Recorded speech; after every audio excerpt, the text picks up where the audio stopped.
नमस्कार दोस्तों, हमारे YouTube चैनल पर एक बार फिर आपका स्वागत है। मध्य प्रदेश अति शिक्षक भर्ती को लेकर एक और बड़ी अपडेट निकलकर सामने आ रही है।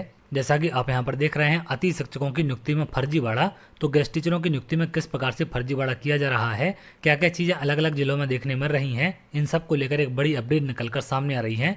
रिक्तियाँ पोर्टल से गायब हैं, सिस्टम फेल हो चुका है, वो जो अभ्यर्थी अपात्र हैं उनको नियुक्ति का मौका दिया जा रहा है। तो इन सब की तमाम जानकारी आगे निकलकर सामने आ रही है।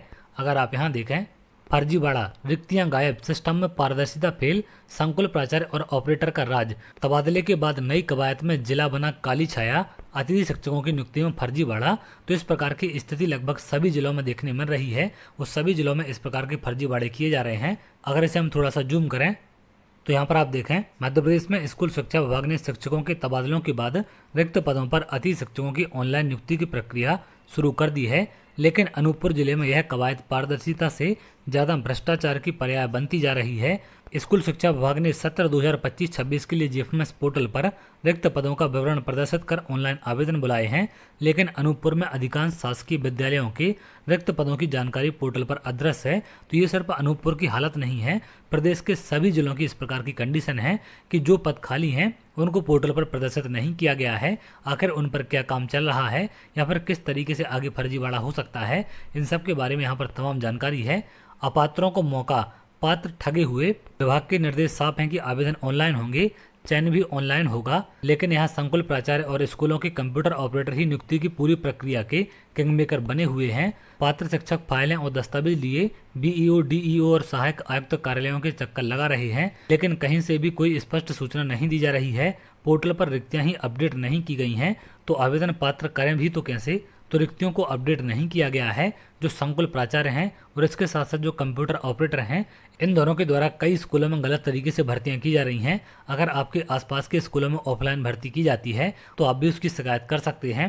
तारीखों की बाजीगरी, पहले चरण के लिए 26 जून से आवेदन प्रक्रिया शुरू हो चुकी है और 1 से 3 जुलाई तक उपस्थिति प्रमाणीकरण का शेड्यूल तय है। 5 जुलाई से 12 जुलाई तक दूसरे चरण की संभावित तारीखें हैं। लेकिन जिन जिलों में रिक्तियां गोपनीय रखी गई हैं वहां यह प्रक्रिया सिर्फ दिखावे की रस्म बन चुकी है। सिस्टम में अनूपपुर ब्लैक होल बन गया है। विभाग का दावा है कि रिक्त पदों के विरुद्ध ही नियुक्ति होगी, मगर अनूपपुर की हकीकत यह है कि रिक्त पदों का ऑनलाइन अता पता ही नहीं है। विभाग का दावा पूरा चयन ऑनलाइन होगा, पर हकीकत यह है कि फाइलें लेकर अफसरों और प्राचार्यों के दफ्तरों में धक्के खा रहे हैं अभ्यर्थी। ऑनलाइन ऑफलाइन का तमाशा, तो जो ऑनलाइन प्रक्रिया आपकी की जा रही है इसका भी स्कूलों में तमाशा बन चुका है। जहां प्रदेश में अतिथि शिक्षकों की पारदर्शी नियुक्ति के लिए शासन ऑनलाइन प्रक्रिया की दुहाई दे रहा है, वहीं अनूपपुर जिले में यह नियम मजाक बन गया है। शिक्षकों के स्कोर कार्ड, अनुभव अंक और मेरिट सप्ताह पर रख दिए गए हैं। यह कैसी डिजिटलीकरण की उपलब्धि है। क्या अतिथि शिक्षकों की भर्ती भी अब ठेकेदारी में तब्दील हो गई है। क्या संकुल प्राचार्य और ऑपरेटर मिलकर पात्रों की मेहनत पर पानी फेरने की खुली छूट पाए बैठे हैं। क्या विभाग का एजुकेशन पोर्टल 3.0 सिर्फ औपचारिकता निभा रहा है। शिक्षा विभाग को इन सब का जवाब देना होगा। अगर शिक्षा विभाग वाकई ई गवर्नेंस और पारदर्शिता का दावा करता है तो अनूपपुर जैसे जिलों में अपात्रता और अपारदर्शिता के इस खेल पर तत्काल अंकुश लगाना होगा, अन्यथा ऑनलाइन सिस्टम सिर्फ दिखावा साबित होगा और असली हकदार शिक्षक ताउम्र भटकते रहेंगे। तो इस प्रकार की कई सारे जिलों में कंडीशन देखने मिल रही हैं। गलत तरीके से ऑफलाइन भर्तियां की जा रही हैं।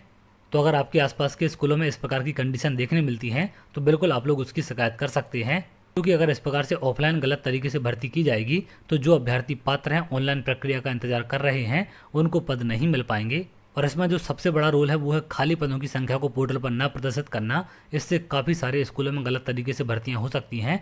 तो विभाग को इस पर एक्शन लेना चाहिए। वो जितने वास्तव में पद खाली हैं उन सभी को पोर्टल पर प्रदर्शित किया जाना चाहिए, जिससे सही तरीके से पारदर्शिता के साथ भर्ती की जा सके। चलिए आगे जैसे कोई भी अपडेट होगी मैं आपको जरूर शेयर करूंगा। अगर आप ऐसी जानकारी चाहते हैं तो हमारे चैनल के साथ जुड़ सकते हैं, जिससे और भी इंपॉर्टेंट अपडेट आपको मिल सके।